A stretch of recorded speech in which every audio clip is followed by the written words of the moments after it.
Buenas noches, comunidad. Aquí en una nueva sección de charlas. En esta oportunidad vamos a charlar con una referente del Movimiento de Liberación Nacional, licenciada en Psicología, Lucía Ferrari. Antes de presentarla, le doy la bienvenida a Eva, a Franco, y bueno, bienvenida a nuestra invitada de hoy, Lucía. Gracias por estar acá con nosotros.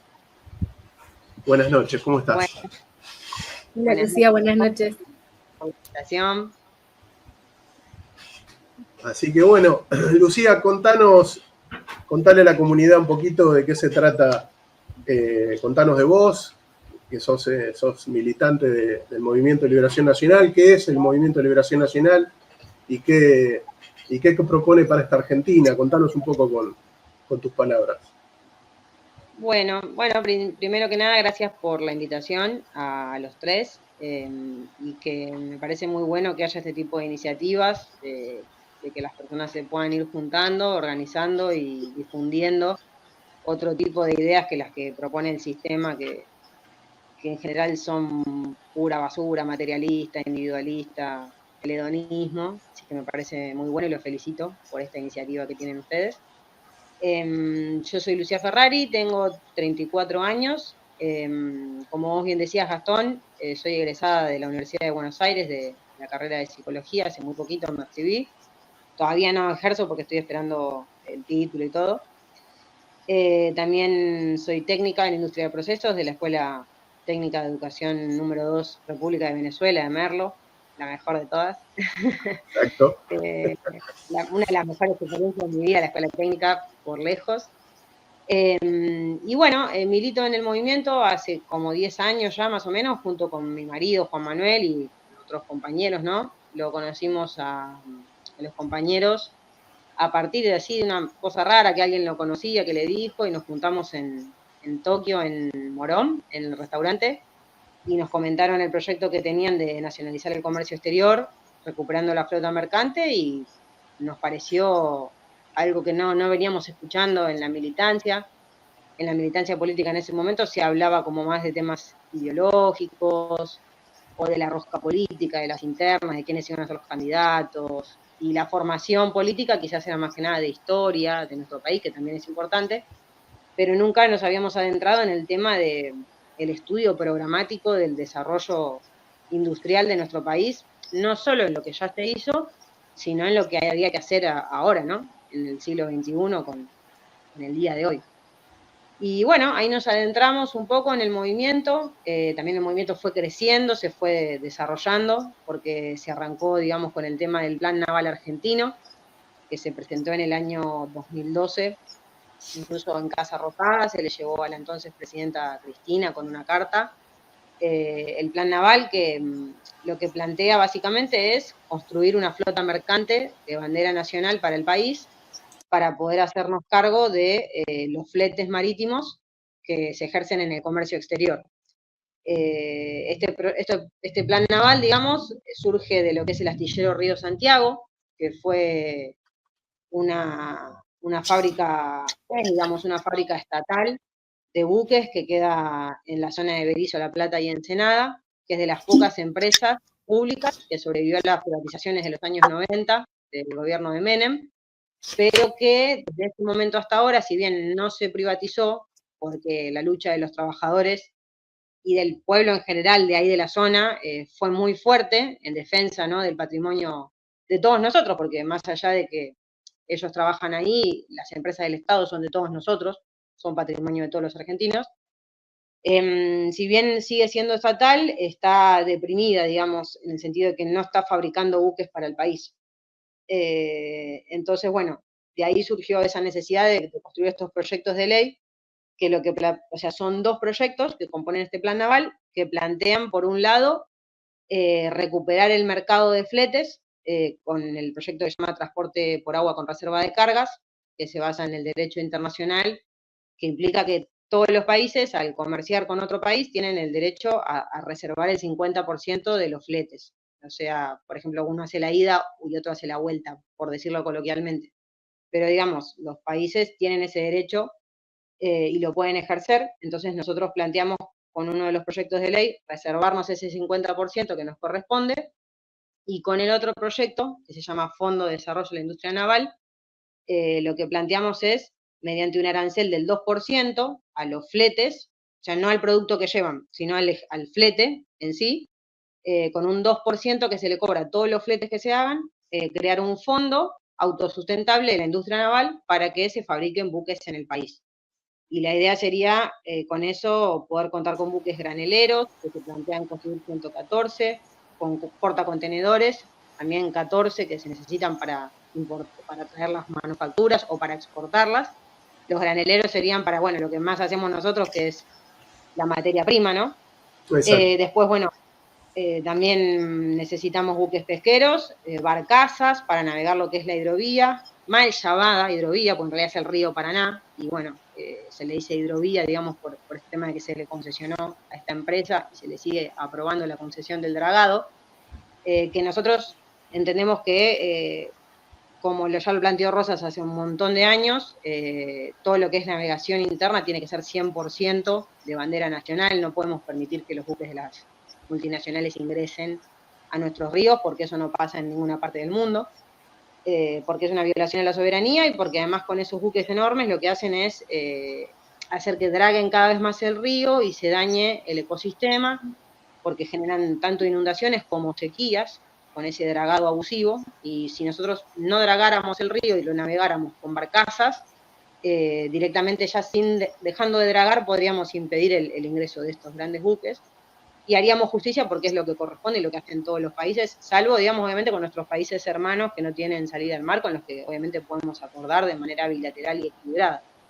Y además, bueno, la construcción también de buques petroleros que necesitamos, porque, bueno, tenemos una empresa estatal como YPF que obviamente necesita de transportar tanto el crudo como los derivados, ¿no? Ya del petróleo, como la nafta y demás. Así que bueno, con ese proyecto, digamos, lo que planteábamos era justamente que no se tenga que sacar plata porque si no empiezan a decir, no, porque ustedes le quieren sacar plata a los jardines. No, o sea, no tocar un peso del Tesoro Nacional, sino que simplemente con un fondo que es autosustentable, generar soberanía a partir del ejercicio del flete marítimo, que es la efectiva nacionalización del comercio exterior, porque a partir de nosotros contar con los buques, podemos decidir como país a dónde exportar, a quién, en qué condiciones, porque hoy en día estamos en manos de las multinacionales. Hoy en día Dreyfus, Tofco, Mark Silan, Monsanto, son ellos los que se apropian de la cadena de valor entera, o sea, desde el buque hasta los camiones, hasta la semilla y el fertilizante.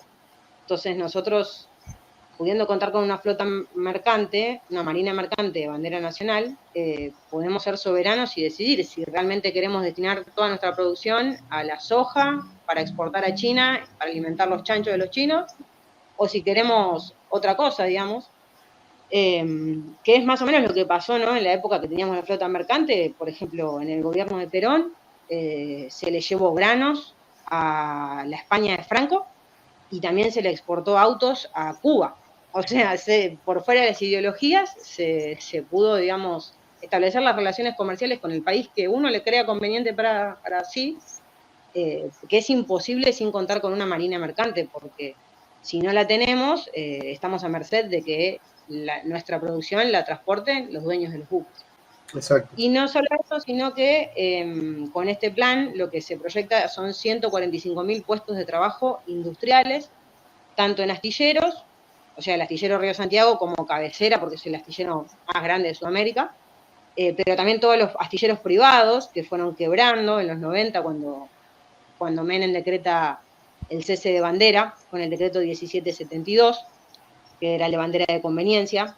A partir de ese decreto, los buques podían tener la bandera que les conveniera, no necesariamente Argentina. Entonces se empiezan obviamente a poner bandera de cualquier país que tenga leyes comerciales, laborales mucho más laxas que las nuestras, y se destruye, ¿no? Todo lo que es nuestra marina mercante, lo que fue la ELMA, quedan incluso buques tirados en cualquier parte del mundo.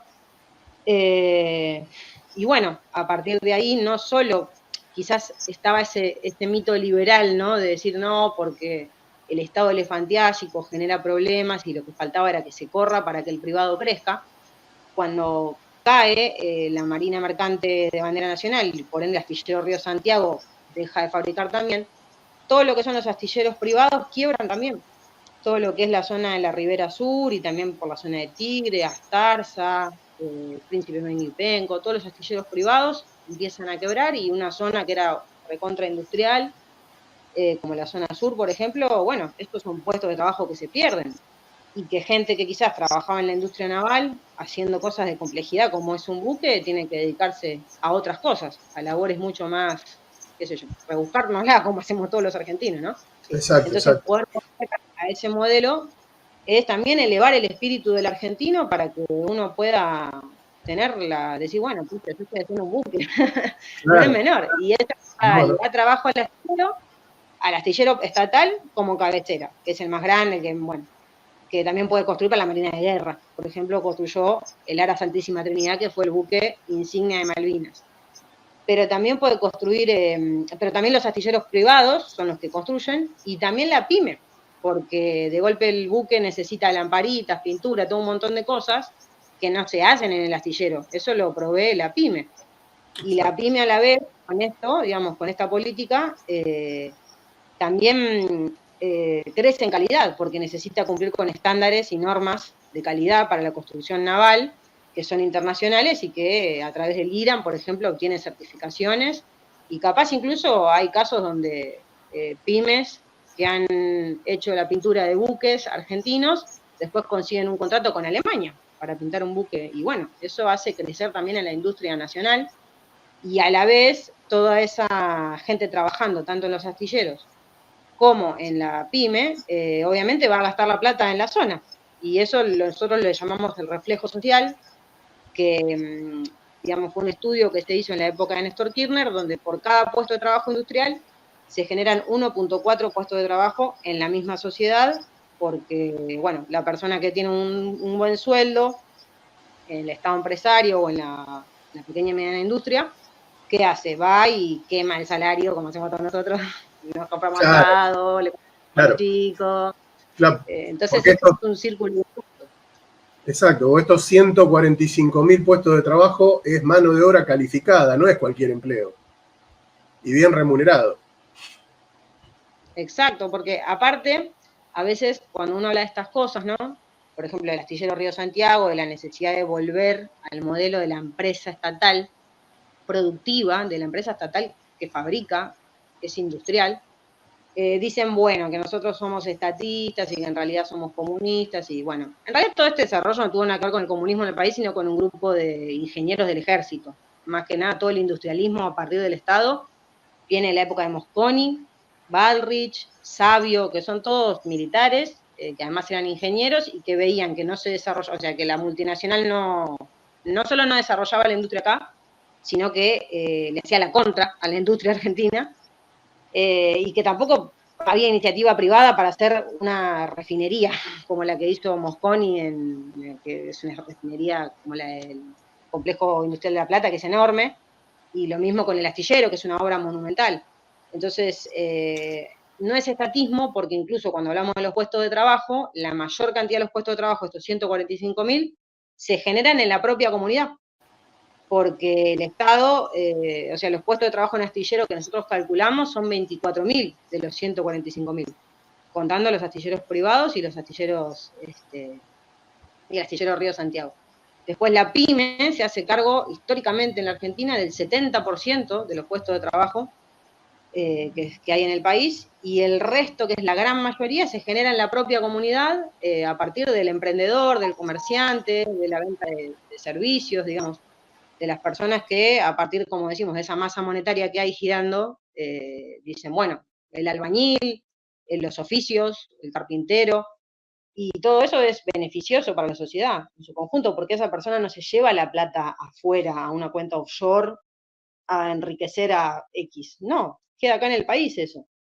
Y como decías vos, digamos, yo creo que más allá, digamos, de un tema material, es también un tema espiritual muy fuerte, o sea, tener trabajo y no tenerlo hace a la psicología de la persona. Yo siempre decía, aunque no parezca, el plan naval tiene que ver mucho con la salud mental del argentino. porque un argentino que está sin trabajo o con un trabajo precario, en negro, o con un monotributo que no se puede tomar vacaciones, o que no sabes si esos contratos que hay ahora, que el mismo Estado los hace, que te van renovando todos los años, y que no tiene ningún tipo de, digamos, de certezas, porque si de golpe el año siguiente no te quieren renovar, no te tienen que pagar indemnización, nada. Todo eso hace que uno no pueda tener una mínima tranquilidad que es necesaria, porque a veces desde la psicología solo se estudian los factores psíquicos aislados, ¿no? Digamos, de la realidad concreta y material de la persona, del contexto socioeconómico. Y no es así, o sea, porque no vamos a comparar, si bien obviamente una persona que tiene todas las condiciones materiales puede sufrir depresión más incluso que una persona que no las tiene, el hecho de no contar, digamos, con esa mínima tranquilidad de poder tener un sustento todos los meses, de poder acceder a tener una vivienda o a un autito, eso hace a la salud mental, porque uno no puede vivir en paz pensando continuamente, comiéndose el coco, de que necesita ganar más plata para poder darle una buena vida a sus hijos. Y ese piso, digamos, del pleno empleo, ¿no? De decir, tenemos puestos de trabajo industriales en el Estado, en la pequeña y mediana empresa, en la misma comunidad, es un piso de salud mental que da una sociedad mucho más tranquila. Esto no significa que se va a acabar la delincuencia de un día para otro, que todos decretamos ser felices, pero es una sociedad más sana, indudablemente, es una sociedad donde crece el club, donde crece el centro de jubilados, donde la gente puede confiar mucho más en el otro, puede tender lazos sociales mucho más sanos, porque no está la necesidad, que es la que tiene cara de hereje, todo el tiempo cruzándose en los vínculos entre nosotros. Aparte, es innegable que donde hay una necesidad de que no podemos ni comer, surge la violencia, surgen las adicciones. Sin ir más lejos, hace poco un operativo policial en La Pampa, descomunal, para agarrar a una nena de 13 años que estaba agarrándose útiles. Y bueno, yo sé, hay mucha gente que va a decir, bueno, pero no está justificado el robo nunca. Obvio, a ver, no estoy diciendo que hay que estar robar, pero a ver, es una nena de 13 años que está agarrando útiles. ¿A qué llegamos en la Argentina? No somos un país pobre para estar así.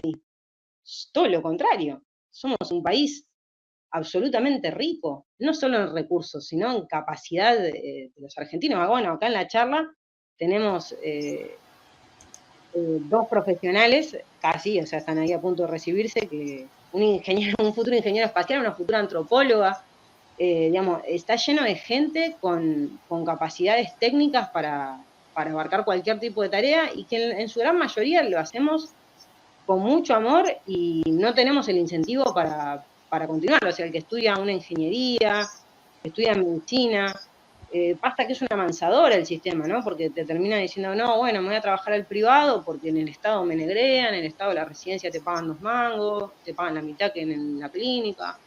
Es como que pareciera que tenemos una educación perfecta, de buenísima, de altísima calidad, pero después cuando salimos al mercado laboral, como no tenemos una industria, como no tenemos un país así, es como que, bueno, incluso hay gente que se va afuera o está ahí, ¿no? Ganando, peleándola, digamos, qué sé yo, por ejemplo, hoy en el caso de los docentes, que la paritaria que arreglaron gana muchísimo más un colectivero, con la paritaria que arregló con la UTA, que arregló 1 millón de pesos, que un docente, sin desmerecer el trabajo del colectivero, porque hay que manejar el colectivo. Pero digo, es una persona que se supone que hizo todo un estudio, que el Estado invirtió. No tiene lógica como estamos viviendo. No tiene ningún tipo de lógica. Nos quieren vendernos esto de no, pero no hay plata. ¿Cómo que no hay plata? O sea, tenemos minas en toda la cordillera argentina, desde Santa Cruz hasta Jujuy. Hay un desarrollo de la minería increíble que se va toda en buque, en bruto. Hace una declaración jurada de lo que se llevan las mineras canadienses, entre otras, que se llevan el oro, la plata, el cobre, bueno, el litio, que ahora está más de moda, ¿no? Pero es toda la minería. El hierro, que es la base, ¿no? de la industria, porque es la base del radio y del acero.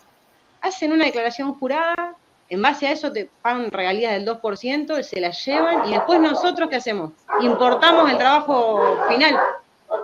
Lo mismo quieren imponer con el petróleo. Exacto. Perdón, corté por los perros, pero el otro día lo escuchaba a Aranguren, Sí, los perros son terribles. El Caradura de Aranguren, que nos lo acordamos todo con los tarifazos de Macri, saliendo obviamente a hablar a favor de los tarifazos y qué sé yo, y dice que hay que abandonar el nostálgico concepto de autoabastecimiento energético, que eso es un objetivo chico, que solo piensa en nosotros mismos, y que tenemos que pensar en obtener dólares a partir del petróleo. Un pensamiento más bananero que ese no hay.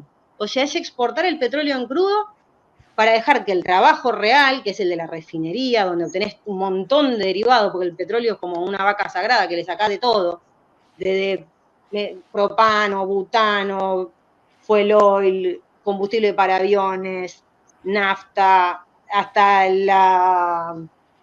Todos los polímeros. todos los polímeros, y ¿cómo se llama la brea que le ponemos en la calle? Todo se aprovecha. Y vos le vas a dar toda esa riqueza a otro país para después importar la nafta, porque aparte nosotros no alcanzamos a autoabastecernos, entonces necesitamos importar nafta, porque aparte el 74% de nuestro consumo, digamos, tanto industrial, de los comercios como de las casas, es de gas y petróleo. Tenemos reservas para tirar para arriba, y la propuesta de esta gente es ese mismo modelo que es la misma discusión histórica de este país. Exactamente. Sí, Eva. Lucía, te quiero hacer una consulta abusando de tu título de psicóloga. Con estos discursos, ¿no? Que son claramente tan antidesarrollo nacional, que parecieran, no sé si me estás escuchando. Sí, perdón, estoy escuchando. Está bien. Con este tipo de discurso, como lo que vos decís recién de Aranguren, ¿no? ¿Qué le pasa a la cabeza de las argentinas y los argentinos que terminan diciendo, pucha, sí, tiene razón, al final, bueno, hay que achicarse, no hay plata, y bueno, hay que sufrir para después estar mejor, y sí, porque no hay plata es que no tenemos soberanía energética, la inflación que tenemos, a nadie se le ocurre pensar que es una inflación política, pues es absolutamente imposible que tengamos la inflación que tenemos. Pero también esta idea de, y sí, hay que conseguir los dólares, porque el peso, qué moneda horrible.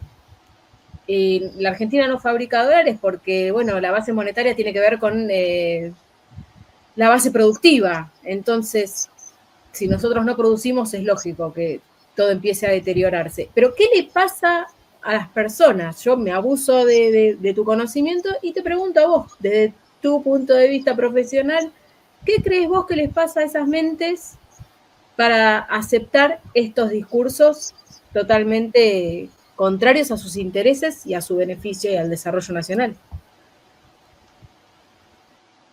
Bueno, es una pregunta interesante que como argentina me la hago, ¿no? Digo, en el Facebook uno está, pero ¿cómo vas a decir eso? Creo que hay varios factores. Yo creo que el primero es que, digamos, cuando pasan estas cosas hay que mirar siempre a los responsables, ¿no? ¿Qué pasa que la gente termina votando un tipo como Milei? Yo creo que mucho tiene que ver con el fracaso, lamentablemente, de la democracia de estos últimos 40 años, ¿no? Porque si bien venimos la dictadura del 76, fue una basura desde donde la mires. O sea, el tema humano y moral, para empezar. Pero más allá de eso, el tema económico y político, también, porque ellos fueron los que iniciaron el proceso de desindustrialización en nuestro país, ¿no? Que empezaron con la propaganda de la silla nacional, que es una porquería, y compremos importado, liberemos las importaciones y demás. Y cuando eso termina, bueno, hacen la guerra de Malvinas, que es con lo que ganan un poquito de apoyo popular, y bueno, se rinde sin pelear Menéndez, viene Alfonsín, que es un gobierno muy complicado, con hiperinflación, y viene Menem. Menem es un gobierno democrático que en nombre del peronismo, porque se decía justicialista, tenía las patillas, dijo revolución productiva y salariazo, destruyó nuestra matriz productiva y nos heredó un problema que hasta el día de hoy nadie se animó a revertir. O sea, pasaron un montón de gobiernos, en algunos la situación económica mejoró un poco, la calidad de vida de muchos sectores mejoró bastante, se pudo tener un mejor salario en dólares y demás, pero la base estructural de la matriz productiva que fue destruir todas las empresas del Estado. O sea, todas las que se pudo se destruyeron, se privatizaron, se entregó el negocio a otros. La más, creo que paradigmática y el caso más terrible es el de Somisa, que se le entrega a Paolo Roca con Techint. Esa empresa tardó años y años, le costó sangre, sudor y lágrimas al general Sabio, desde la primer colada de Rabio en octubre del 45, hasta que se funda Somisa con el gobierno de Frondizi, montar los altos hornos y desarrollar una industria tan compleja y madre de industrias como el acero, y eso se regala por 2 monedas a Techint. Y no solo eso, sino que nos hereda una desocupación que antes no se medía, la desocupación en Argentina, hasta los 80, por ahí, ni siquiera se medía porque no era un problema. Se empieza a acumular esa desocupación y esa marginalidad, un sector de la sociedad queda desplazado, digamos, de los derechos sociales, laborales que tiene el resto, y ya se tiene como que acostumbrar, digamos. Incluso hay líneas políticas dentro de lo que gente buena, progresista, o sea, gente que quiere, digamos, ayudar, gente que participa en comedores, gente de buena fe, que plantea ya no hay más trabajo para todos, así que pongámosle onda y que seas un cartonero copado, digamos, o sea, como que repartir un poco esa miseria, ya aceptando que esto es así, que hay argentinos de segunda que no pueden tener acceso a, no decimos a la vivienda porque eso es ninguno, pero digo a poder tener un trabajo, a conocer, digamos, lo que es tener un trabajo en blanco. Y bueno, este tema, digamos, que se viene acumulando y que en nombre del peronismo o del radicalismo, de las viejas estructuras que han hecho cosas muy importantes por el país, los políticos profesionales han envilecido tanto, digamos, a esa herramienta tan importante que es la política y la gestión de gobierno a favor del país, que creo que la mente del argentino estalló. Ya pasó en el 2001. En el 2001 hubo un estallido donde la consigna era que se vayan todos. Y hay videos muy significativos para mí en internet, en YouTube, donde está la gente reclamando y viene un tipo y dice viva Fidel Castro y al lado del otro lo mira mal y le dice viva Seineldin. O sea, a ese nivel de argentinidad donde se junta todo, porque salieron a reclamar todo, lo que eran más zurdos, lo que eran más de centro, lo que eran...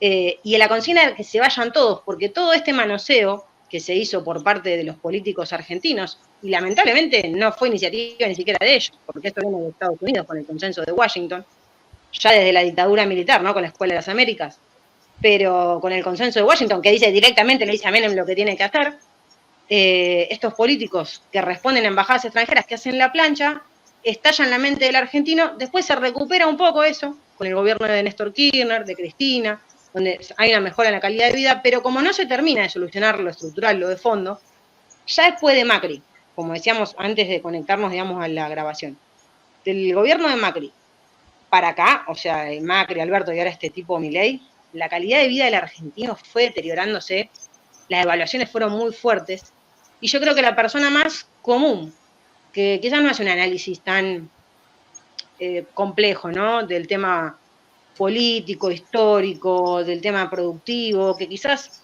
no se cuestiona, digamos, qué se exporta en el país ni qué se importa, que simplemente se ocupa de su familia, va a laburar, vuelve y hasta ahí, que es la gran mayoría de los argentinos, digamos, que hacemos eso, y hay algunos, digamos, que quizás estudian, militan y demás, que quizás se ponen a debatir cosas un poco más allá. Pero la gran mayoría del argentino común lo único que quiere es la tranquilidad de comerse una factura un domingo con la familia, pasarla bien, bueno. Y lo que ve, creo yo, es que los políticos son una porquería, o sea, que dicen una cosa y nunca se cumple, digamos, que hablan de justicia social y la gente está re mal, el sueldo te alcanza cada vez menos, y lamentablemente encima, lo que Milei llamó la casta política, que fue un acierto para mí, él metió ese concepto, y la política no lo quiso aceptar porque no se querían hacer cargo, pero lamentablemente incluso los que somos militantes políticos y conocemos a la política, lo podemos ver a eso, que hay lamentablemente una casta, un grupo de enquistados que se manejan como si fuera en la época de los reyes por orden divino que se van heredando el trono de generación en generación. Esa casta vivía lo más bien. O sea, la gente que está metida en ese mundo o que está alrededor y que tiene contrato y que no sé qué, vive perfecto, ¿no?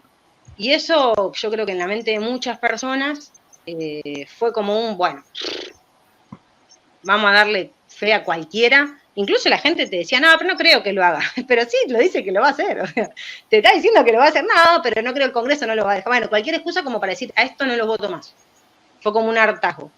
Y creo que esto de decir no hay plata, ajustarse, creo que es como un sentido común de argentino que tenemos de que pensamos en nuestra familia y decimos, es verdad, si ganamos tanta guita, no podemos andar gastando, irnos de vacaciones y eso si nuestro sueldo es tanto. Como una lógica, ¿no?, de sentido común de la casa, que no tiene en cuenta otras variables, por ejemplo, que toda nuestra matriz productiva fue entregada a la multinacional y que la multinacional no genera trabajo en el país y se lleva la ganancia afuera. Es más, dicen, no, bueno, pero la multinacional, bueno, pero yo trabajo en una multinacional. El que trabaja en una multinacional en Argentina está re bien, está reganado, tiene los mejores sueldos, son de los pocos que respetan las leyes laborales. En cambio, todo lo demás están en negro, viajando en el Sarmiento un montón de horas, viendo cómo se la rebuscan. Pero bueno, hay que romper este sentido común. Yo creo que el sentido común ese no se va a romper con debates, ni con viste que decían, no, faltó comunicación. Eso no. Se rompe con acciones. O sea, la gente entiende a partir de la acción, como todos, somos pragmáticos, o sea. Sino, este tipo lo mismo, este tipo se cree que con la revolución es anticasta porque la gente ideológicamente va a decir, sí, te amo Milei. Sí, bueno, puede ser que haya un grupo, porque bueno, existe. Pero después la gente como que te da este voto de no me fumaba más a los otros y te doy, si ve que la calidad de vida cada vez es peor y que no se resuelve ninguno de los problemas que prometió resolver, los vimos en Disney. Y aparte el voto se ve muy claro, porque por ejemplo Cristina ganó con el 54% de los votos en el año 2011. El segundo fue Wiener y tenía creo que el 8%, una cosa irrisoria. Después ese voto migró con Scioli y Macri. Macri ganó por muy poquito. El balotaje lo ganó creo que por un 1%, ¿se acuerdan? Sí, por uno. Y después con Alberto, Macri perdió todo ese capital político. Alberto ganó como por 15 puntos. Y así lo perdió también su capital político Alberto, el gobierno de Alberto, que fue la plancha absoluta, que fue, bueno, lamentable. Bueno, habrá gente que le gustó, que lo puede defender. Yo no, me parece que fue un desastre ese gobierno, porque encima lo hacen en nombre justamente, ¿no?, del peronismo, de los sectores populares, y hicieron la plancha. Eso fue, había todas peleas entre ellos, hicieron la plancha, no hicieron nada. Básicamente dejaron que la cosa avance a partir de las iniciativas de las embajadas y del Fondo Monetario Internacional. Y bueno, y así perdió el capital político y lo ganó Milei. Milei, si hace la cosa mal, van a votar a cualquiera que aparezca que sea el contrario a él, digamos. Yo creo que hay un sentido común que se guía mucho por lo que ve materialmente en lo más próximo. O sea, que es muy poca la gente que vota o que la opinión pública no se guía quizás por cuestiones tan elaboradas, digamos, tan complejas. Eso es más de pequeños sectores que son los que inciden en la opinión pública, que hacen los análisis más complejos y demás, pero que la opinión pública en general opina, digamos, incluso si vos agarrás a cualquier argentino normal que te cruzás en el tren y le comentaste, pero somos un país rico, te va a decir, sí, es verdad, lo que pasa es que tenemos unos chorros que nos manejan mal. O sea, eso es como un sentido común de que todo el mundo sabe que somos un país rico. Está bien, se bombardea, ¿no? Y aparte con esto hubo como que se metió ese discurso de no, pero se la robaron toda la fiesta, no sé qué, que no sé quién vivió la fiesta, porque el gobierno de Alberto para mí no fue una fiesta y para la gente común tampoco. Ahora, desarmás un poquito eso y todos los argentinos saben que somos un país absolutamente rico y que es raro que digamos que estemos viviendo así, aparte con lo poquito que somos, porque claro, somos muy poquitos. Exacto. Franco te quería hacer unas preguntas. Franco. Bueno, Luciana, tenía tres preguntitas para hacerte. El primero es, ¿cuál es el volumen de ese 2% del plan del flete internacional que se paga en dólares? Si lo tenés el dato para saber más o menos. Está un poco desactualizado. Te voy a pasar el dato que tenemos nosotros del proyecto de ley del año 2012, o sea, más o menos año 2012-2015, lo que se recaudaba anualmente en el flete marítimo era 7.000 millones de dólares anuales. Nosotros planteamos de eso atrapar el 2% y se generaría una caja de 140 millones de dólares, la cual en el plan naval está contemplado destinar una parte al subsidio, porque entendemos que el subsidio es, digamos, a la industria naval lo hacen todos los países, Corea del Sur, Alemania, Brasil, Estados Unidos, por más que se diga que el subsidio, bla, bla, bla, lo que puedan decir los liberales se hace en todo el mundo, el subsidio queda ahí, pum, es una inversión que se le da. Esto sería el FODIM. Los principales beneficiarios son los armadores, que no son los astilleros.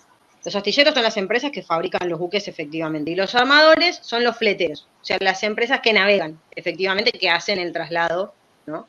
Que ejercen ese flete marítimo. Los armadores les damos ese subsidio por un lado, y por otro lado se destina al crédito, para que justamente manden a fabricar los buques y así reactiven la industria naval y el desarrollo en astilleros.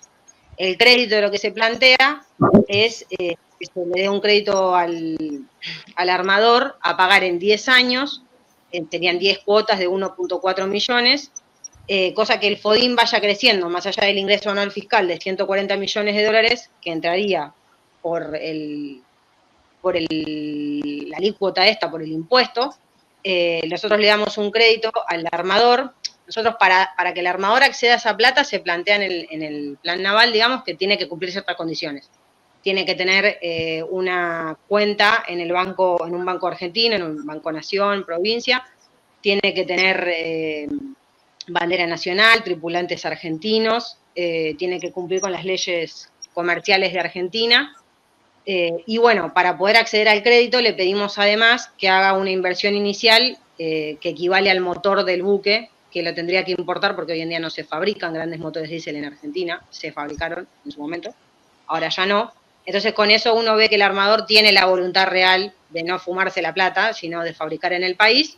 Y entonces, bueno, la idea con este fondo de 140 millones es dar subsidio por un lado y crédito, porque la industria naval hoy en día es un negocio que está muerto, digamos, que nadie invierte porque no se fabrican buques en el país, no hay flota mercante, pero que una vez que se reactiva, ya directamente, pasado un tiempo, el crédito lo pueden dar los bancos directamente y utilizar la totalidad del FODIN, de lo que ingresa, para subsidiar a la industria naval. Y nosotros proyectamos que con esa política estaríamos pudiendo fabricar 3 o 4 buques tipo Panamax por año. Esto es un plan a 35 años, es un plan de una política de Estado, digamos, que no debería depender de que venga X gobierno, sino que como cualquier país soberano y normal, hay cosas que se mantienen. Así que bueno, esa sería más o menos la respuesta, pero ese dato está desactualizado. Es probable que eso haya aumentado al día de hoy. El flete marítimo está por lo menos en 10 millones de dólares. ¿Sí? Así que bueno, es ese 2% de la facturación anual de los buques. Justamente la siguiente pregunta venía de ese lado, de cuánto piensan que van a demorar para ejecutar ese plan en al menos el 25% del objetivo. Y el plan naval, como te decía, son más o menos 185 buques y en su totalidad, digamos, si solamente aplicamos esta política del FODIN del 2%, son 35, es un plan a 35 años que en su momento de esplendor... Perdón, yo dije 3 o 4, son 6 o 7 buques tipo Panamá, ¿sí? Contando las 3 gravas que tiene el astillero, más los astilleros privados que también se tendrían que poner a trabajar. Pero bueno, obviamente...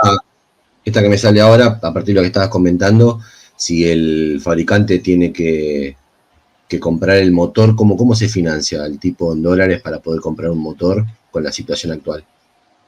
Justamente la idea de esa es la del crédito, ¿no? De poder... si nosotros... Pero vos le dabas crédito si ellos compraban el motor. El armador en general no va a ser un tipo, digamos, como nosotros, que bueno, sino que son armadores que ya están funcionando, que lo que vamos a hacer es nacionalizarlos de alguna manera. Ya están haciendo el flete, y como nosotros vamos a reservar el 50% para la Argentina, y además vamos a dar este negocio, que es que ellos se ahorren esta plata que hoy en día están gastando de su bolsillo, vamos a traerlos para que gente que se dedica a eso, que es gente muy adinerada, con mucho capital, nosotros podamos darle un alivio, ¿sí? Pero nosotros, ¿qué hacemos? Al armador que ya existe, le hacemos tener una oficina en Argentina, ¿sí? O sea, no es que tiene que nacer de cero necesariamente, sino que tiene que hacer como antes de que suceda. Y lo que pasa también es que para hacernos cargo del 50% del mercado de fletes, nosotros en un principio no vamos a tener todos los buques, porque es un plan largo. Entonces, lo que va a hacer es alquilar a casco desnudo, ¿sí? A buques que ya existen, bueno, alquilarlos, ponerles la bandera y empezar a facturar, porque ese mercado de fletes son 3.500 millones de dólares también que quedarían para el país. porque son 7.000 en total, la mitad reservada para la Argentina. Y cuando hablamos de armadores, no necesariamente es estatal, pero sí necesitamos un actor estatal, que es la ELMA, ¿no? Nosotros, el otro proyecto de ley que tenemos es recrear la ELMA. La ELMA era la empresa de líneas marítimas argentinas, ¿no? Exacto. Que se inauguró en la época de Frondizi en base a la flota que hizo Perón, cuando crea el astillero Río Santiago en el 46, y manda a fabricar los buques. Que bueno, hay una historia muy conocida, ¿no? La de los ingleses y la carne, que dicen ustedes tienen el apetito, y nosotros tenemos los buques refrigerados. Exacto. Bueno, esa es Lo clave, o sea, la vimos, marina mercante. lo vimos en el programa del viernes pasado, sí. Bueno, esa, y Exactamente. esa negociación no la puedes hacer. Bueno, y la ELMA era justamente un armador estatal, que siempre, digamos, es importante, ¿no? Tener como la empresa registro más importante. Entonces, lo que nosotros planteamos hoy en día en el siglo XXI es que la ELMA, que sería el armador estatal, además de estos armadores a los que le damos crédito y todo, que los traemos para acá, digamos, los nacionalizamos, la ELMA tendría que ser, en vez de marítima, multimodal. ¿Por qué? Porque en la época de la ELMA vieja, el transporte, o sea, la logística, se manejaba de esa manera, pero hoy en día, después de que se inventó el container, que fue también en los años 60 más o menos, las empresas fueron desde ese momento hasta hoy virando hacia el multimodalismo, porque el container permite que las cargas se pasen fácilmente desde un buque hasta un camión, a un ferrocarril, inclusive en el caso de ser necesario un avión, de manera más sencilla. Queremos recomendarte nuestro nuevo portal geosur.net.ar. Ahí vas a encontrar contenido que no está en el canal de YouTube, además de actualidad, geopolítica, defensa, tecnología y mucho más. Visita geosur.net.ar y mantenete informado. Ahí estamos. No, lo que estaba comentando es que con el container muchas empresas viraron al multimodalismo porque a veces es más económico o redituable combinar modos de transporte, no sé, hacer un tramo en ferrocarril y otro en camión, que hacer todo en camión, o incluso es necesario porque el ferrocarril, por ejemplo, no llega a todos lados, entonces el camión tiene esa facilidad, esa versatilidad.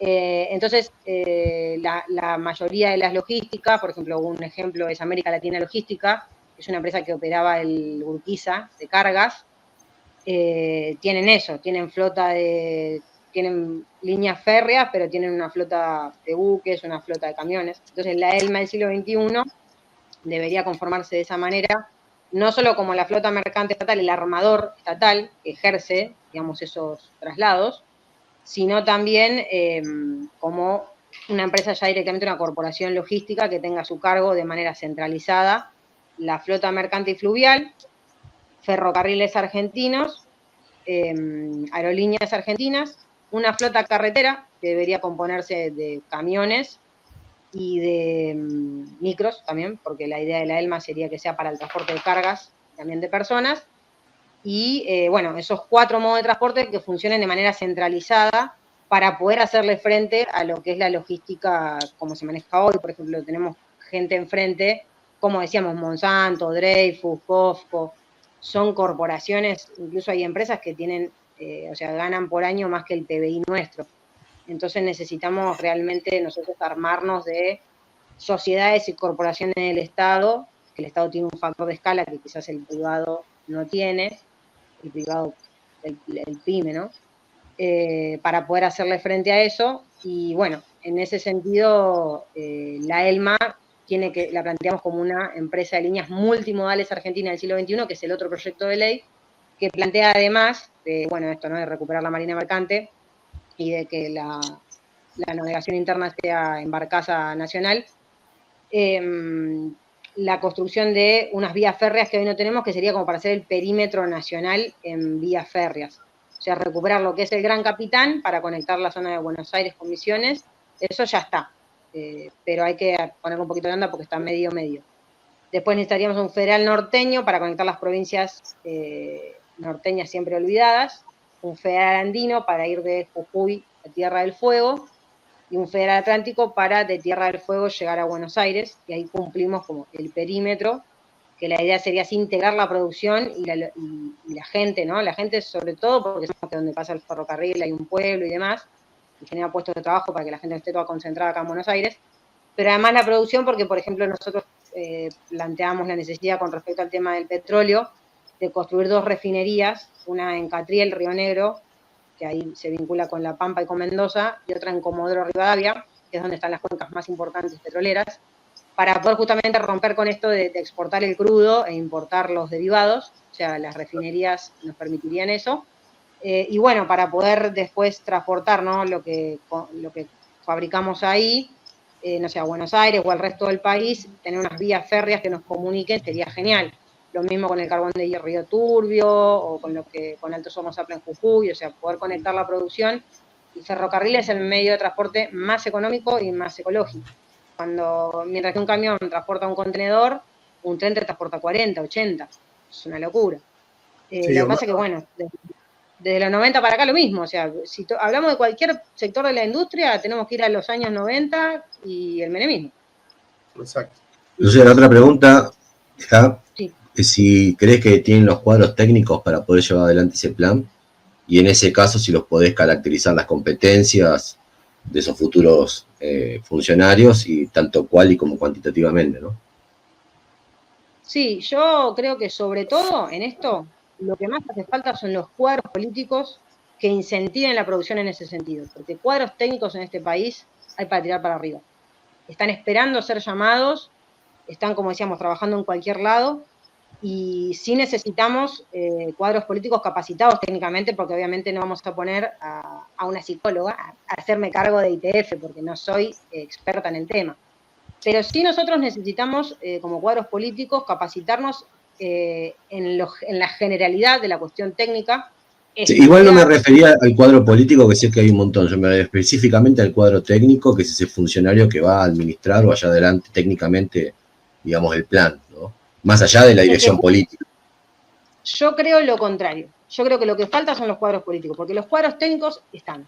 Lo que falta es que el cuadro político, el funcionario, por ejemplo, el general Mosconi, es un ejemplo en lo que es el petróleo, que si bien él era ingeniero industrial, él lo que tuvo sobre todo para desarrollar, para tener el desarrollo que hubo del petróleo, digamos, de construir la refinería en La Plata, de sacar el petróleo en Comodoro y demás, fue la voluntad política. Porque el tipo, más allá de la capacidad técnica, tenía todos en contra. La prensa en contra, los funcionarios del propio gobierno en contra, los extranjeros en contra.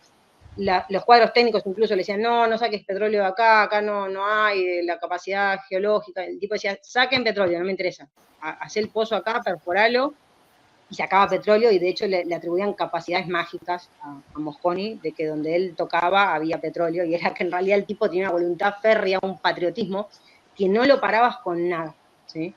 Entonces, nosotros tenemos compañeros que son cuadros técnicos, por ejemplo, tenemos compañeros en la Comisión Nacional de Energía Atómica, tenemos compañeros que son técnicos, bueno, Martín mismo, ¿no? Es técnico mecánico en industria, en máquinas y herramientas, y tiene amplísimo conocimiento y ha trabajado años en la industria. Tenemos compañeros como yo, que soy psicóloga, que entendemos más el tema de la salud, pero sobre todo lo que hace falta no son tanto los cuadros técnicos que existen, sino hacen falta cuadros políticos. Y no me refiero, para mí faltan, o sea, no me refiero a gente, a militantes, digamos, que agarran un contrato, sino a gente con el nivel de patriotismo dispuesto a ponerse la opinión pública en contra, a jugarse la cabeza, a ir en cana, a lo que haga falta para llevar adelante este proyecto. Porque este proyecto lo que tiene no es un problema técnico o un problema que no cierran los números. Lo que pasa es que hay un negocio enorme que se está quedando otra parte, que son las multinacionales, y que no están dispuestas a alargarlo así nomás. Así como nos lo afanaron con una dictadura militar y con el gobierno de Menem, con toda esa corrupción, donde se repartieron las empresas del Estado por 2 monedas, es un negocio que evidentemente está muy bueno porque no lo quieren largar. Si fuera tan mala y tan deficitaria, Paolo Roca no hubiera agarrado Somisa y la dejaría que siga perdiendo plata el Estado elefantiásico. Sin embargo, el tipo no solo se capitalizó, sino que ahora es una multinacional, que tiene sede en Luxemburgo, que nos cobra el 30% más caro el acero a los argentinos, y que siempre que tiene que salir a favor de nosotros sale en contra. Incluso cuando Chávez quiso expropiarle su empresa, Techín, Paolo Roca le fue a cerrar la carta a Cristina y le dijo, mirá, este comunista me quiere expropiar la empresa, Sidor era allá en Venezuela, y le dijo, no, por favor, y Cristina salió a favor de Techín, le dijo, no, para que es un empresario argentino, no sé qué, bueno, cuando le paga la indemnización por la compra, Chávez a Paolo Roca, en agradecimiento a Paolo Roca, todo ese capital se lo llevó afuera. Bueno, a lo que voy con esta anécdota es que el problema sobre todo es político y no en el sentido de la rosca política, sino que hace falta un patriota acá que tenga el coraje absoluto, no solo para irrumpir en la política, porque evidentemente no está pasando que haya una persona que catalice a todos los argentinos y diga, este tipo, vamos a seguirlo, sino que una vez que esté en el poder, se juegue la vida para llevar esto adelante, porque lo que falta es eso, digamos, porque incluso las condiciones las tenemos muy a favor porque la gran mayoría de las cosas más difíciles ya se hicieron. Ya hay un astillero, ya hay 3 refinerías, o sea que tenemos la capacidad técnica para fabricarlas y está demostrado, las líneas férreas están, tenemos centrales nucleares, o sea, tenemos un montón de desarrollo que ya está probado de que tenemos la capacidad técnica para hacerlo, pero falta la voluntad política, falta la voluntad de vencer. Esa era mi pregunta, Lucía. Ahí está, dale. Claro, justamente esa era mi pregunta, porque nosotros, Gastón, tenemos acá la data, nos va tirando los proyectos que ustedes tienen, hemos visto algunas charlas que están en YouTube, pero la pregunta mía siempre es, y la que nos hacemos nosotros es, ¿qué haces con los actores nacionales que hasta ahora no han apostado al desarrollo de la República Argentina, sino todo lo contrario, y con los actores extranjeros que están en alianza con estos actores nacionales y que a través de las embajadas bajan línea sobre cómo desnacionalizar y cómo permanentemente permear, por no decir destruir, la soberanía argentina sobre todos sus recursos, sus territorios, etcétera. ¿Qué se hace? ¿Cómo piensan ustedes moverse geopolíticamente para poder llevar los proyectos adelante? Porque los proyectos están buenísimos, pero los obstáculos son grandes. Y bueno, estos actores sociales existen y no se van a ir de la Argentina, porque vos digas, bueno, si no te gusta el desarrollo de la Argentina, es Ezeiza porque acá lo vamos a hacer. ¿Cómo piensan parar? Es un tema, yo creo que esto es una opinión personal, la digo a tono en términos de Lucía Ferrari, creo que es una discusión que está abierta en el movimiento nuestro, el movimiento nacional en general. Yo le voy a hablar en términos personales. Yo considero que, como decía, ¿no? El tema de la democracia está complicado porque ha fracasado y los argentinos, no confían mucho en la política, sin embargo, obviamente vamos a ir a votar y todo, pero está complicada la partidocracia para que un proyecto así acceda, por mi experiencia militante, que no es mucha, pero son 14 años que ya la mitad de mi vida que milito y veo que con todos nuestros esfuerzos de merendero, jornada de salud, olla popular, formación política, acampar en Tierra del Fuego contra el radar inglés, hacer formación virtual, difusión en radios, bueno, todo lo que se te ocurra que puedas pensar, creo que lo hemos probado. Nos deben faltar cosas porque obviamente siempre falta, pero somos bastante esforzados, o sea, hicimos de todo. Y no tenemos como mucha, eso, de romper el cerco, no solamente nosotros, sino como otras personas que quizás no tienen estos proyectos en particular tan desarrollados técnicamente, pero tienen buenas voluntades patrióticas de avanzar y creen en el nacionalismo y en la industria nacional y reivindican lo mismo que nosotros que estamos acá en la charla. O sea que ese es el primer punto, ¿no? El tema de irrumpir y llegar al poder. Una vez que llegamos al poder, yo considero que la única manera de poder llevar adelante estos proyectos y de gobernar es como fue con el 17 de octubre. Es decir, que un proyecto así solo puede ser parido por una gran masa de personas que acompañen fuertemente con la movilización popular un proyecto de este tipo. O sea, no creo que es solamente hacer leyes, que sí, porque obviamente tenés el poder del Estado. Cuando vos sos presidente, sos comandante en jefe de las Fuerzas Armadas y tenés la posibilidad de elaborar decretos de necesidad de urgencia. Y bueno, después también está el Congreso, que es una complicación, porque en el Congreso siempre está la oposición y te molestan y qué sé yo. Pero mal que mal, pueden salir también buenas cosas de ahí. Pero sobre todo yo creo que lo que hace falta para poder, por ejemplo, hacer este tipo de decreto de necesidad de urgencia y decir, bueno, con este decreto yo el primer día de gobierno decreto el plan naval, el MA 21 y la nacionalización de la banca, porque si no, no puedo gobernar. Bueno, pero solamente es posible en base a llegar al poder a través de una revolución, creo yo, ¿no? Como fue el 17 de octubre. Considero que de esa manera va a tomar, quizás no igual, porque nunca se repite la historia, pero bueno, en su momento fue, ¿no?, la mezcla de un grupo oficial del ejército con el pueblo argentino más común, que donde había anarquistas, había de todo, el Forja, qué sé yo, y yo considero que va a ser algo así, si es que se da, Dios quiera, y se lo ruego con todo mi ser porque es lo que queremos todos, porque la vida de nuestros hijos está en dependencia de esto, ¿no?, de que el país mejore, y yo creo que la única salida es esta, la salida nacional.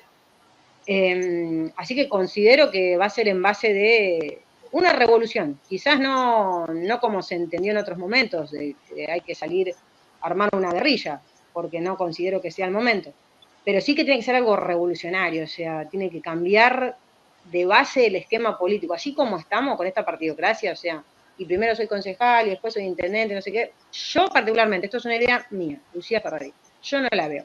Considero que va a ser, o que tiene que ser, una irrupción a partir de acciones fuertes que demuestren mucha voluntad de vencer por parte de argentinos, de un grupo o de una persona, y que eso vaya sumando voluntades y adherentes, como para que la gente diga, bueno, sí, este tipo hay que votarlo, o a esta mujer, lo votamos y lo acompañamos, y que hay que convocar el pueblo a la patriada, o sea, que hay que convocar a patria o muerte, porque no va a ser fácil.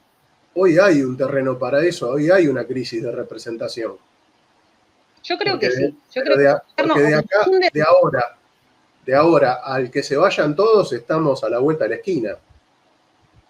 Yo creo que este gobierno o nos hunde definitivamente, bajamos la bandera y dolarizamos, o salimos con ave fénix, con algo pulenta. Creo que va a venir de la unidad de mucha gente, que lo que pasa es que también los argentinos somos un poco pesados y a veces nos ponemos muy detallistas con, obviamente yo soy peronista, defiendo la doctrina justicialista, más que nada porque me baso en la historia de que fue el mejor gobierno que tuvimos, donde hubo pleno empleo y además un nacionalismo también de corte no cultural, donde el argentino defendía su estirpe de argentino, donde el obrero llegó a ocupar cargos, no sé, en una embajada, en el directorio de las empresas. Pero más allá de eso, creo que si nos ponemos muy pesados en lo ideológico,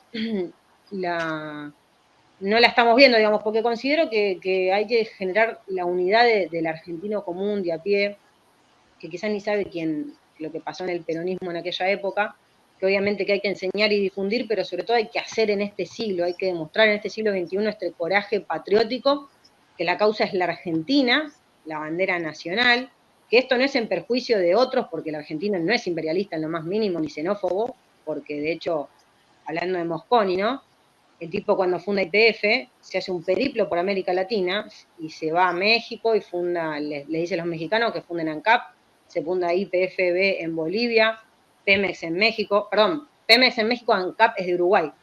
Y a lo que voy es que el tipo no dijo hagan una sucursal de YPF tipo multinacional, sino que incentivó a sus hermanos americanos a tomar el mismo camino de tener una petrolera estatal. Entonces, nosotros de por sí, digamos, no somos imperialistas, ni San Martín lo fue tampoco. Liberó un montón de países sin conquistarlos, sin decir ahora son Argentina 2.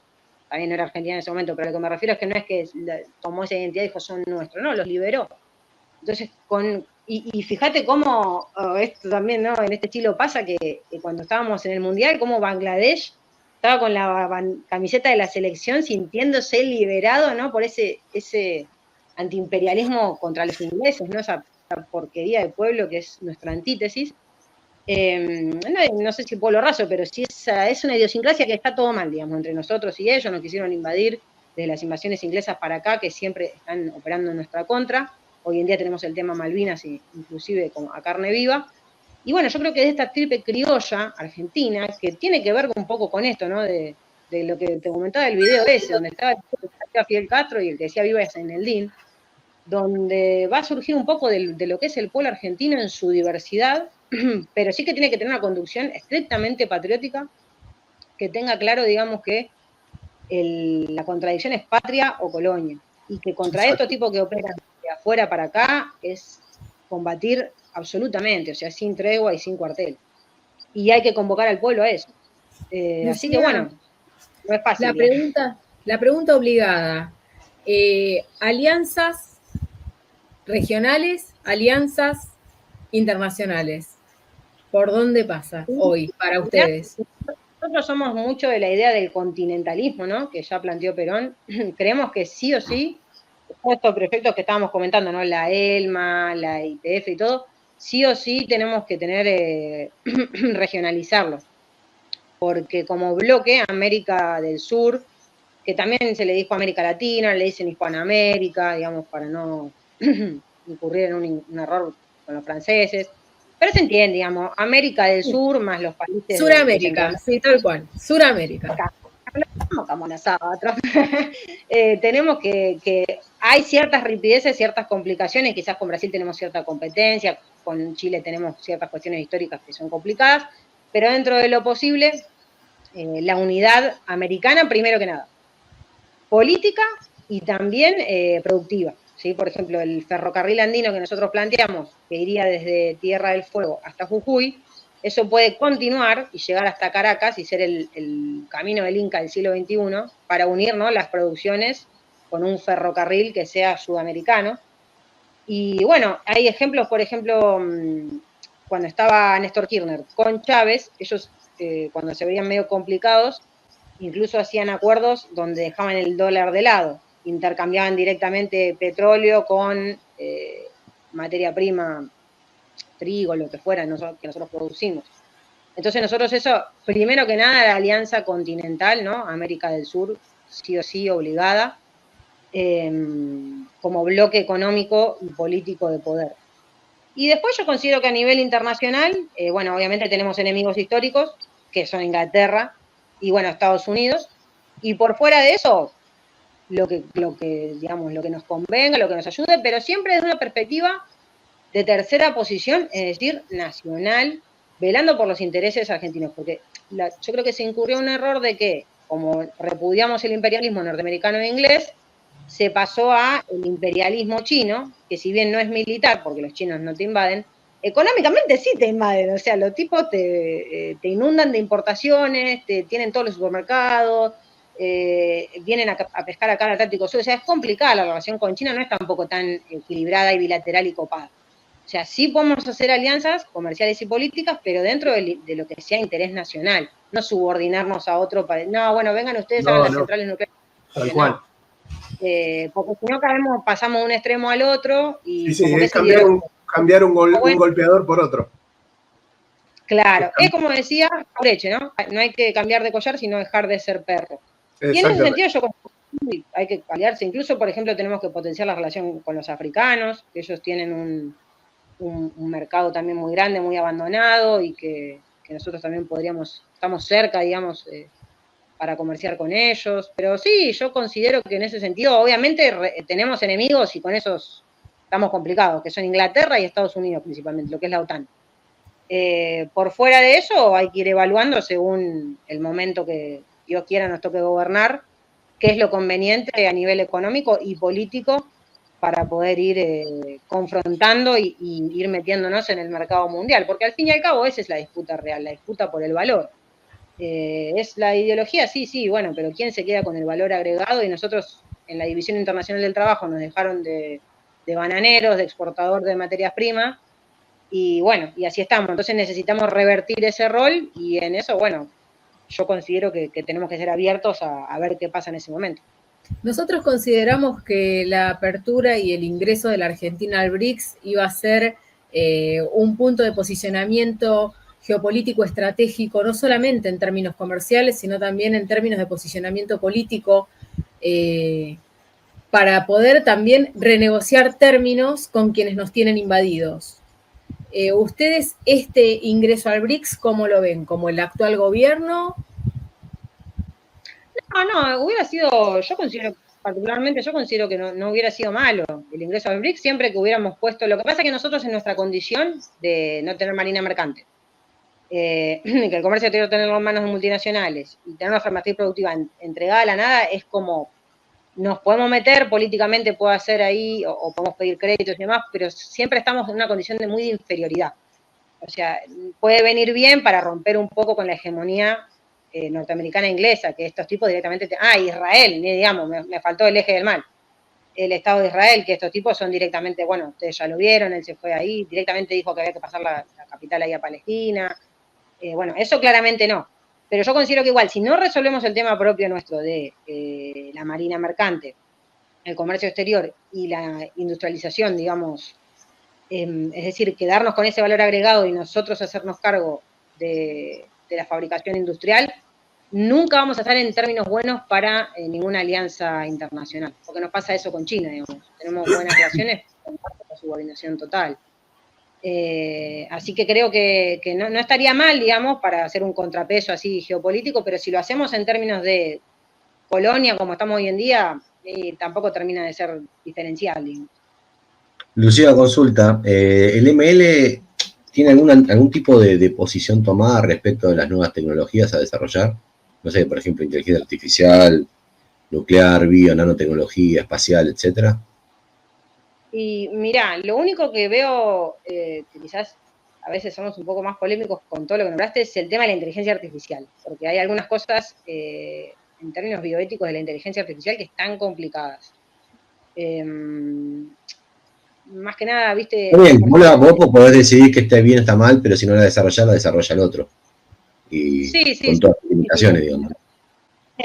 Sí, más que nada yo me refería en el tema de agarrar lo que venga, porque, por ejemplo, en psicología nos comentaron, nos enseñaron en ética que se están desarrollando en otros países, acá no, pues no estamos en esa, pero el tema de los neuroderechos, porque en Estados Unidos, por ejemplo, tienen potenciadores cognitivos o chip donde te pueden alterar circuitos neurales para, por ejemplo, curar el alcoholismo o la depresión. Pero son complicados porque después la persona quizás le cambia la personalidad o no, o con eso vos decís, sí, es para el alcoholismo, y después, ¿qué puede pasar? En ese sentido, y también en el desarrollo de el robot, digamos, como la oda al robot, yo no soy de esa idea, pero sí de las nuevas tecnologías, nuclear, que me nombraste, espacial, todo, olvídate. De hecho, como te decía, nosotros somos un compañero que es ingeniero nuclear, que trabaja en la Comisión Nacional de Energía Atómica, la tiene clara con el tema. Martín también es un estudioso, y tenemos una planificación en nuestra página mln.ar que se pueden meter también incluso para desarrollo de electrónica nacional. También es fundamental, por ejemplo, el tema de telecomunicaciones, la posibilidad de desarrollar todo lo que es, bueno, no solo la red de fibra óptica, sino toda la comunicación de lo que es internet, redes sociales, celulares y todo nacional, porque la comunicación es fundamental. Por ejemplo, en la guerra lo primero que se pierde es la verdad, y si vos no sos dueño de tus telecomunicaciones, estás directamente entregado. Y en ese sentido, sí, planteamos la necesidad de que, ya que en Tierra del Fuego hay bastante de eso, incentivarlo e impulsarlo. Y bueno, obviamente nosotros tenemos a favor esto de que la calidad técnica en lo que es escuelas técnicas y universidades nacionales es bastante buena, o sea, es muy buena la calidad que hay. Lo que falta es el impulso de que eso pase a funcionar efectivamente, a fabricarse a gran escala. Por ejemplo, un ejemplo que te doy de la CONEA es el tomógrafo por emisión de positrones, que se fabricó en la CONEA en el año 2018, incluso con el gobierno de Macri, a cargo del ingeniero Claudio Berrastro, que es un tomógrafo que lo que hace es poder hacer una tomografía y descubrir qué células de tu cuerpo están consumiendo más glucosa de lo normal, entonces detectar preventivamente el cáncer. Con una célula, cuando está consumiendo tanta glucosa, así de manera descontrolada, es porque evidentemente se está reproduciendo de manera, digamos, sin sentido, y es probable que tenga o desarrolle un cáncer. Es una tecnología de avanzada que se hace a partir de la física cuántica. ¿Por qué? Porque lo que hacen ellos es, vos tomás una glucosa radioactiva que lo que hace es, con lo que te irradian con positrones, la glucosa radioactiva desprende una antimateria, y ahí detecta, a partir de esa emisión de positrones, los lugares, digamos, hace luz donde está generándose mayor cantidad de consumo de la glucosa. Pero es a partir de un desarrollo que incluso parece que uno dice, ¿qué? La física cuántica, ¿eso qué dicen? La materia, la antimateria, el positrón es como la parte, el contrapuesto en términos de carga y de estructura del electrón. y es parte de la antimateria, que es una cosa que es difícil de entender, es rara, incluso hay gente que no la debe creer, pero sin embargo, a partir de este desarrollo teórico tan específico, se crea este tomógrafo por emisión de positrones con componentes nacionales que podría ser fabricado a gran escala y que, por ejemplo, cada localidad podría tener uno, como para que si un médico tiene la sospecha o te quiere hacer un chequeo anual, decir, bueno, vos tengas en tu localidad por lo menos un tomógrafo por emisión de positrones para hacerte ese control. Y no se hace, o sea, se hizo el tomógrafo, quedó ahí como la historia, qué lindo, y no falta la voluntad política de decir, bueno, ahora fabriquémoslo a gran escala, si total se hizo con todos componentes nacionales, ya se puede construir y reparar. Entonces, sí, yo creo que a todo lo que es nuevas tecnologías, lo único que hay que tener cuidado, como todo, como por ejemplo la minería, es intentar ser lo mejor y ameno con el medio ambiente, ¿no? Lo que pasa es que si nos ponemos muy ambientalistas no podemos hacer nada, porque según los ambientalistas no podemos desarrollar la minería, porque es verdad, digamos, tiene contaminante para el agua, bueno, lo mismo el desarrollo del petróleo también, hay tecnologías de exploración, de extracción no convencional que son complicadas porque por la presión se puede contaminar también los acuíferos.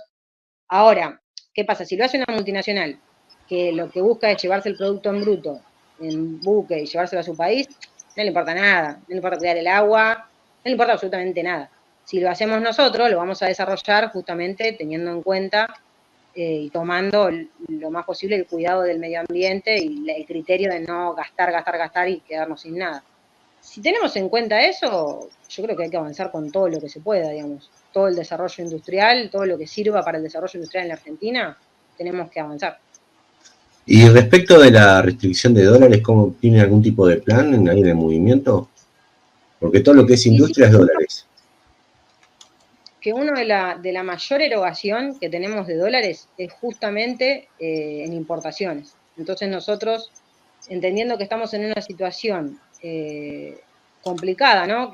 Debido a la deuda que tomaron y la situación en la que nos encontramos, ¿no? Que están faltando todos estos dólares, lo que necesitamos es decretar la emergencia productiva y plantear que todo lo que se pueda fabricar en el país será automáticamente fabricado para evitar, porque por ejemplo hay cosas, maquinarias, que necesitamos traerlas de afuera y vamos a necesitar, ¿no? Esos dólares. Que bueno, por suerte ingresan a través de otras cosas, como por ejemplo a partir de la venta de materia prima o de crudo, de muchas cosas, o de la minería también, que paga 2% y en realidad no debería. Deberíamos cobrar un impuesto mucho más alto, incluso deberíamos volver a la ley Sabio, que prohíbe la exportación de mineral en bruto y que obliga a que eso quede acá y se fabrique en el país. Pero, por ejemplo, los juguetes, los encendedores, la picoloro, todo eso que lo importamos. ¿Por qué? No, eso hay que fabricarlo acá. Y parece que no, pero lo que se gasta en importación es año a año más importante en tamaño que la deuda externa argentina. Yo creo que lo que pasa es que se hace una oda, ¿no?, al dólar, porque han devaluado tanto el peso argentino que la persona ya directamente lo quiere ahorrar en pesos porque dice no vale nada, pero realmente el problema fundamental es justamente el que decíamos anteriormente, la voluntad patriótica de redireccionar el recurso para la Argentina. Porque nosotros con un plan de esta manera, nosotros podemos estabilizar nuestra moneda a partir de lo que decía Eva, que es el trabajo industrial, es decir, un fuerte PBI industrial que capitaliza a nuestra moneda, y también con un respaldo metálico, porque nosotros todo el oro y la plata de Santa Cruz se va y después vuelve en forma de deuda, entonces podemos respaldarlo con metálico, incluso con también, como decíamos, ¿no?, con crudo, con un banco de materia prima como granos, que es algo que tenemos, nos sobra, digamos, nos sobra y se exporta la cosecha. Bueno, el año pasado hubo sequía, ¿no? Pero el anterior se exportaron 150 millones de toneladas. Es una cosa de locos, es el récord máximo. Entonces, lo que sí necesitamos es no quemar los dólares en, por ejemplo, 7.000 millones al año o más, según los números actuales, de flete marítimo. En industria automotriz, en industria del juguete, en todo eso se quema el recurso, salvo en lo que haga falta, ¿no? En las maquinarias y herramientas que necesitamos, pero tenemos que ir en un proceso de sustitución de importaciones desde lo simple a lo complejo, con base en el Estado empresario, en las empresas del Estado, no por capricho ideológico, sino porque es lo que se ha demostrado que funciona, porque estamos a merced de las multinacionales hace 40 años, y cada vez lo que piden es más seguridad jurídica, más flexibilización, pero no ponen un peso, no generan trabajo, seguimos en la misma. Entonces el modelo que ya funcionó fue ese, que es en lo mínimo, en lo estratégico, justamente, ¿no? Lo que quizás el privado no va a poder hacer, una refinería, un astillero, una central nuclear, que el pyme acá quizás no lo va a poder hacer y el extranjero no le interesa, porque le interesa yo hacerlo en su país, probablemente. Y a partir de eso, desarrollar toda la cadena de valor con la pequeña y mediana empresa, y con eso, parece algo lejano, pero la economía funciona, va sobre ruedas, digamos. Obviamente que siempre va a haber conflictos internacionales, pero nosotros lo que planteamos obviamente es nacionalizar la banca, es decir, la nacionalización de los depósitos y digamos que el dólar sea moneda de intercambio internacional, pero que el argentino ahorre en pesos, que se pueda comprar una casa en pesos y que esté tasada en pesos, porque los materiales de la casa, los ladrillos, la arena, el albañil, está todo en pesos, y no entendemos por qué el mercado inmobiliario está dolarizado. Entonces, en ese sentido, decretar la emergencia productiva y empezar a fabricar en el país, ya con eso solo empezamos a resolver el tema de los dólares muy fácilmente. Bueno, Lucía, no sé, chicos, si le quieren hacer una última pregunta y vamos cerrando. No, yo agradecerle como introducción. Muy linda charla.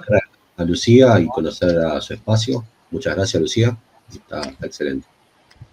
Sí, bueno, yo también despedirme y agradecerte por toda la gentileza de atendernos, la amabilidad de contestar todas nuestras preguntas y bueno, capaz en algún otro momento podemos tener otra charla para seguir hablando de tantos temas que siempre son, para quienes nos interesa el desarrollo nacional, no nos faltan temas para hablar y debatir, pensando a futuro mejor, ¿no?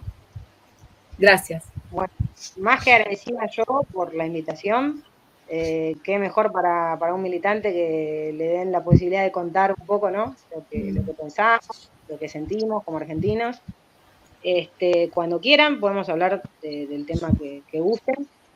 Ahora, yo te pasé, Gastón, hace poco una nota que es del Aluvión, es un medio de un compañero que también es de Merlo, se llama nos pidió que hagamos todos los meses una nota de algún tema, por ejemplo, esta vez fue petróleo, y bueno, la idea sería creo que después hacer de IAPI, de la ELMA, y de, que digamos, Ley Sabio y Dirección de Fabricaciones Militares. Como ir abarcando todos los temas porque el desarrollo del movimiento es bastante amplio, pero a veces es también cosas que ya tienen que ver con lo que ha pasado, de simplemente recrearlo y acomodarlo al siglo XXI.